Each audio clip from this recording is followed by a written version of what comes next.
It seems like all of the major anti-Islamic polemicists consider my videos dumb. Hi everybody and welcome, this is the Apostate Prophet. I hope you're having a fantastic day. Many of you are probably aware of a certain Muslim apologist named Farid. Farid is something like the last hope of Islamic apologetics. I'm not joking, by the way, or not completely. His videos about me were endorsed by people like Ali Dawa, Sajid Lipim, Muhammad Hijab, Sheikh Uthman, and many others. This is why Farid is important. He's the best that Islam has to offer. Farid has a YouTube channel called Farid Response, a channel which he, according to his own words, created only because of me. The channel is here just for Apostate Prophet. I am honored. And on this channel, he proudly made over 50 videos responding to me. Farid has claimed that he made videos or refutations about all of my major arguments and has thereby refuted or debunked me or destroyed me or whatever language these people use. The problem is that this is not true. He did not refute or respond to all of my major arguments or all of my videos. Before I go into responding to his refutations, let's look at all the things that Farid did not respond to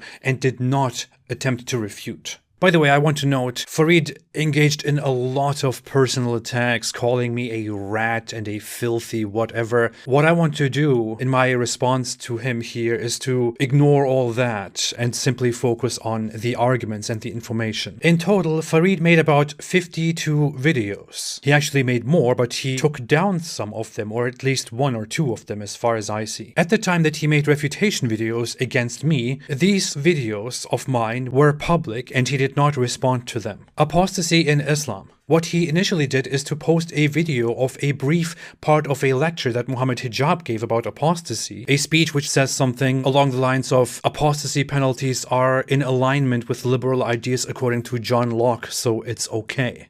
Maybe Farid realized how stupid that was, so he took it down later. He did not respond to whether Islam is a religion of peace. Islam is the fastest growing religion in the age of Aisha. What he did instead is to deflect, and we will get to that. Farid loves to deflect. He did not respond to my wife-beating video. He did not respond to killing gay people because he agrees that this is part of Islam. He did not respond to my video on how illogical it is to pray at a certain time on Friday. He did not respond to Islam is for Arabs. In that video, a lot of arguments are made to show that Muhammad was initially sent for the Arabs according to the Quran itself. He didn't respond to Allah sends rain down. Is the hijab a choice? Islam versus dogs. Islam versus music. Islam versus art. 72 juicy virgins. How illogical and regressive it is to revert to Islam. He agrees with my video on jihad, which is why he didn't respond to it. What does Allahu Akbar mean? Allah makes another mistake. Honoring the Prophet Muhammad sallallahu alaihi wasallam. My video on the Zamzam water. Can Islam be reformed? He wouldn't respond to that. The greater jihad lie. The Kaaba in the Bible. Islam with Muhammad makes no sense. All the things that Satan does. Muhammad's destruction of idols. Does Islam mean peace? Allah is merciless. He deflected from this one, we will get to that as well. What does kafir mean? The story of the Jewish woman who threw garbage on Muhammad. Why I don't criticize other religions. He cannot respond to this, and this video has a lot of responses to many of the stuff that he said in other videos. The hateful world of Islam. Interfaith marriages. Deceptive dawah strategies. Are people leaving Islam because they are ignorant? Everyone goes to hell in Islam. How Allah got his name wrong. The sacrifice craziness. Why Muslims have beards. The mysterious letters in the Quran. A challenge for every Muslim. How ironic. The Islamic Holocaust. The cult of Muhammad. There is no joy in Islam. Muhammad's moment of sexual despair. Did Allah send prophets to all nations? The ignorance of Islam and Muslims. And why birds poop on the Kaaba. I carefully selected these videos and left some out because I thought, this doesn't necessarily need a response.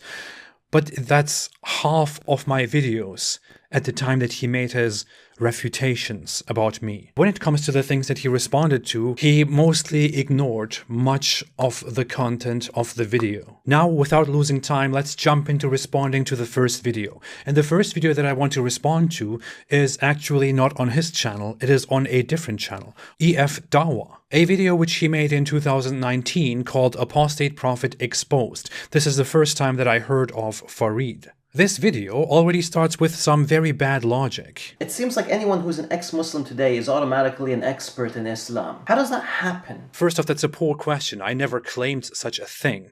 I clearly say that I practiced and studied Islam. I am aware that most Muslims are not very much knowledgeable on Islam. So if the average Muslim leaves Islam, that doesn't mean that that person is an expert. But then again, I never claimed that I am an expert. I merely said that I know much more than most Muslims. And I think even Farid himself could admit that that is true because he knows that most Muslims know nothing about Islam. And he then compares this to him quitting meat and then suddenly becoming an expert on eating meat. I gave up on eating beef for a couple of weeks not too long ago. And what does that make me? Does that make me some sort of an expert on carnivorous dietary? I think not. It's absurd. Which is a very terrible analogy. We're talking about a diet, which is quite different from a religion with specific teachings that you follow and learn and recite and preach and practice. Please, I mean, do I have to point out how terrible his logic is here?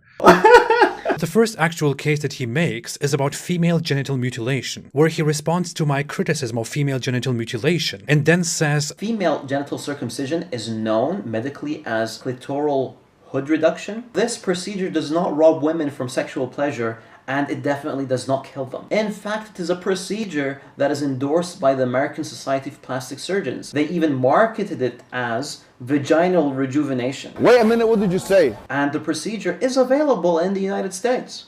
I really don't want to be insulting, but I don't believe Farid is dumb enough to not realize what vaginal rejuvenation means and what procedure here he is referring to. Rejuvenation comes from young again, becoming young again. Vaginal rejuvenation is made by adults, women, who want to have surgical procedures at their vagina done in order to get rid of aging and of folds and whatever it is, and to make their vagina younger again for different reasons, like aesthetics or pleasure. And by the way, the procedure of clitoral reduction or clitoral hood reduction is seen by the World Health Organization as female genital mutilation. And it is also clearly explained, even on the page that Farid himself shows here on the screen, that this is a risky procedure. There is a risk of bleeding, hematoma, infection, nerve damage, and under-resection or over-resection. If an adult does this with their own will, that is up to them. If you do this to a little child for no reason at all, except that this is a religious recommendation, then you are mutilating a person and putting them at risk, possibly destroying their life. What the hell is this guy thinking? I mean, we are just starting, and look at the horrible logic, the very terrible apologetics here. Moreover, Islamic female circumcision or female genital mutilation is not restricted to clitoral hood reduction. According to different sources and books by scholars, it involves more than just that, including the removing of the clitoris entirely, which removes pleasure and which is also extremely dangerous. And we have numerous people living in our time who have experienced the terrible impacts of female genital mutilation. Are there any evidences that Islam condemns female genital mutilation? Yes, Ridvan is quoting a hadith that says so right here in the same video. A woman used to perform circumcision in Medina. The Prophet said to her, "Do not cut severely, as that is better for a woman and more desirable for a husband." Don't cut too severely. Great. Does this mean Muhammad condemned this practice? If I say, beat those people, but not too severely, does this mean I condemn violence? If I say, kill those people, but don't, create a bloodbath, does this mean I'm against violence? Then he responds to me saying that slaves in the Islamic society were castrated. The castration of slaves. That practice came into the Ottoman Empire from Islamic rule and Arabs. There is a consensus among Islamic scholars that castrating slaves is not permissible. The existence of castrated slaves in an ancient society does not mean that the religion of that society endorses that vile act. Funny. because in my original video, I also never argue that it is part of Islam. In fact, I clearly say. To be fair, this practice was not started by the Muslims, but the Muslim world was the biggest customer of castrated black or white slaves. They were in such high demand that everyone paid more for a castrated slave, which increased the castration of slaves before their import. Therefore, the Islamic world started actively castrating captured slaves as well. So in his second actual argument here, he responds to a straw man. Then we come to honor killing, and he deflects by saying, next, honor killing. Honor killings is not a Muslim thing. Honor killings exist in Hindu cultures, Latino cultures in South America, where they refer to it as crimes of passion. It's not a Muslim thing. It's not an Islam thing. When in reality, most honor killings happen in Muslim culture and in communities of Muslim backgrounds. He also acts like this has of course nothing to do with Islam at all. Well, it does have something to do with this protectiveness, jealous protectiveness, aggressiveness, honor culture, and with Muhammad applauding someone who said that he will kill the guy if he finds his wife together with somebody. In the same video, he accuses me of being a hypocrite because I criticize Islam for apostasy laws, but don't criticize Christianity for apostasy laws. Persecution of ex-Muslims in Islam is a video about apostasy. Refer to Deuteronomy 13:9. What Farid apparently doesn't understand is that the apostasy laws within Christianity belong to the Old Testament, as it is called, which means they refer to the Israelites, to the Jewish community, before the New Testament. Wow. Okay. I don't know. I don't care. Whatever. Later in the video, he reacts to sarcastic tweets by me and takes them seriously. He commented on a post about a mosque being built in the wrong direction by saying, 37 years of prayer for nothing. For someone that has read the Quran 3 times, he should know better.